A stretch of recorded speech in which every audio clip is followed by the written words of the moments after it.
friends, welcome to Samayaldelight. இன்னைக்கு நம்ம வீடியோவில் ரொம்ப ஆரோக்கியமான தேன் நெல்லிக்காய் ரொம்பவே ஈஸியாக எப்படி செய்யறதுன்னா பார்க்க போகிறோம். ரத்தம் கம்மியாக இருக்கிறவங்களாம் கண்டிப்பாக அந்த தேன் நெல்லிக்காவை டெய்லி ஒன்று எடுத்துக்கோங்க. ரொம்பவே ஆரோக்கியமாக இருக்கும். வீடியோக்குள்ளே போகிறதுக்கு முன்னால் நீங்கள் இன்னும் Samayaldelight சேனலை சப்ஸ்கிரைப் பண்ணலைன்னா மறக்காமல் சப்ஸ்கிரைப் பண்ணுங்கள். இப்போ வாங்க வீடியோக்குள்ளே போகலாம். தேன் நெல்லிக்காய் பண்ணுறதுக்கு நான் 1/2 கிலோ அளவுக்கு நெல்லிக்காய் எடுத்திருக்கேன். இதை நல்லா கழுவிட்டு எடுத்து வச்சுக்கோங்க. இதுக்கப்புறமா ஒரு துணி போட்டு நல்லா தொடச்சிருங்க. ஈரம் எதுவுமே இருக்கக்கூடாது. இட்லி தட்டில் வச்சு இதை வேக வைக்கணும். அதனால நல்லா தொடச்சி எடுத்துருங்க. எல்லா நெல்லிக்காயும் இந்த மாதிரி நல்லா தொடச்சி எடுத்தாச்சு. இதுக்கப்புறமா ஒரு பாத்திரத்தில் கொஞ்சமாக தண்ணி சேர்த்துட்டு இட்லி தட்டு வச்சு வேக வைக்க போகிறோம். இப்போ தண்ணி சேர்த்தாச்சு ஒரு பாத்திரத்தில். இதுக்கப்புறமா இட்லி தட்டு போட்டு ஒரு 20 நிமிஷம் வேக வைக்க போகிறோம்.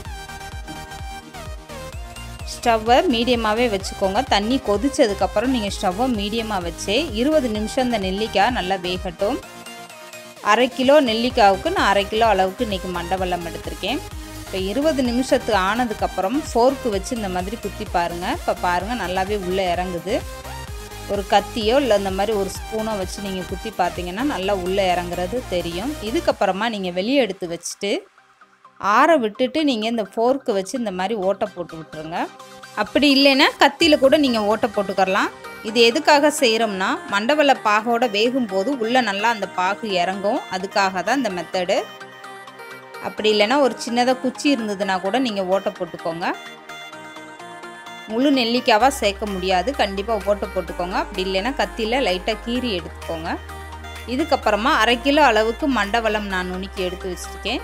இதை ஒரு பாத்திரத்தில் சேர்த்துட்டு 1/2 கிளாஸ் அளவுக்கு தண்ணி சேருங்க. இந்த மண்டவெல்லம் நல்லா கரைஞ்சி வந்ததுக்கப்புறம் நீங்கள் வடிகட்டி எடுத்து வச்சுக்கோங்க. இது எதுக்காக செய்கிறோம்னா மண்டவெல்லத்தில் உள்ள மண்ணெல்லாம் வடிகட்டுறதுனால சாப்பிடும்போது நெல்லிக்காவில் மண் வராமல் இருக்கும். மண்டவெல்ல பாலை நான் வடிகட்டி எடுத்து வச்சுருக்கேன். இதில் வேக வச்ச நெல்லிக்காவெல்லாம் கொஞ்சம் கொஞ்சமாக சேர்த்துருங்க. நீங்கள் மண்டவெல்ல பாகுக்கு பதிலாக ஜீனி எடுத்துக்கிறதா இருந்தாலும் தாராளமாக எடுத்துக்கலாம். 1/2 கிலோ நெல்லிக்காவுக்கு 1/2 கிலோ ஜீனி எடுத்துக்கோங்க. ஆனால் மண்டவெல்லம் ரொம்பவே ஆரோக்கியமானது. ஜீனியை காட்டிலும் நீங்கள் மண்டவெல்லம் அதிகமாக யூஸ் பண்ணுங்கள். அப்படி இல்லைன்னா நாட்டு சர்க்கரையில் கூட நீங்கள் பண்ணலாம். இதுக்கப்புறம் மூடி போட்டுட்டு ஸ்டவ்வை மீடியமாக வச்சுட்டு இது ஒரு 10 நிமிஷத்துக்கு ஒருக்கா இந்த மாதிரி நீங்கள் கலந்து கொடுங்க. அப்பப்போ மண்டவெல்ல பாகில் ஒரு 20 நிமிஷம் வேகணும். நம்ம ஆல்ரெடி இட்லி தட்டில் 20 நிமிஷம் வேக வச்சுருக்கோம். இதுக்கப்புறமா மண்டவெல்ல பாலுலேயும் 20 நிமிஷம் வேக வைக்கணும். இப்போ பாருங்கள் நெல்லிக்காயோடைய கலர் ஓரளவுக்கு சேஞ்ச் ஆக ஆரம்பிச்சிருச்சு. இதுக்கப்புறமா மூடி போட்டுட்டு இன்னும் ஒரு 10 நிமிஷம் நல்லா வேகட்டும். மொத்தத்துக்கே நான் 20 நிமிஷம் வேக வச்சு எடுத்து வச்சுருக்கேன். இதுக்கப்புறம் நல்லா ஆற விட்டுட்டு நீங்கள் ஒரு மூடி போட்டு ஒரு நாள் நைட்டு ஃபுல்லாக இந்த மாதிரி நல்லா ஊற வச்சுருங்க. இதுக்கப்புறம் பார்த்தீங்கன்னா இந்த தேன் நெல்லிக்காய் இந்த மண்டவெல்ல பாலோட நல்லா கலர் சேஞ்ச் ஆகி எப்படி இருக்குது பாருங்கள். பார்க்குறதுக்கே எவ்வளோ அழகாக இருக்குதுன்னு நான் இப்போ கையில் எடுத்து காட்டுறேன். எவ்வளோ ஜூஸியாக கையில் தொடும்போதே குலோப்ஜாம் தொடுற மாதிரி அவ்வளோ சாஃப்டாக இருக்குது.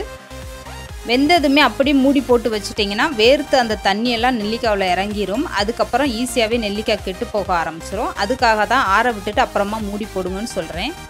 ஒரு நாள் நைட்டு ஊறினதுக்கப்புறமா நீங்கள் கண்ணாடி பாட்டில் நல்லா ஈரம் இல்லாமல் தொடச்சி எடுத்து வச்சுக்கோங்க. 6 மாதம் ஆனாலும் ஈஸியாக கெடாது. இதில் நீங்கள் தேன் வேணும்னாலும் கொஞ்சம் கலந்து வச்சுக்கலாம். தேன் நெல்லிக்காய் கரண்டி போடும்போதுமே நீங்கள் கரண்டியில் தண்ணி இல்லாமல் பார்த்துக்கோங்க. அப்போ தான் இந்த தேன் நெல்லிக்காய் ரொம்ப நாள் ஆனாலும் கெடாமல் இருக்கும்.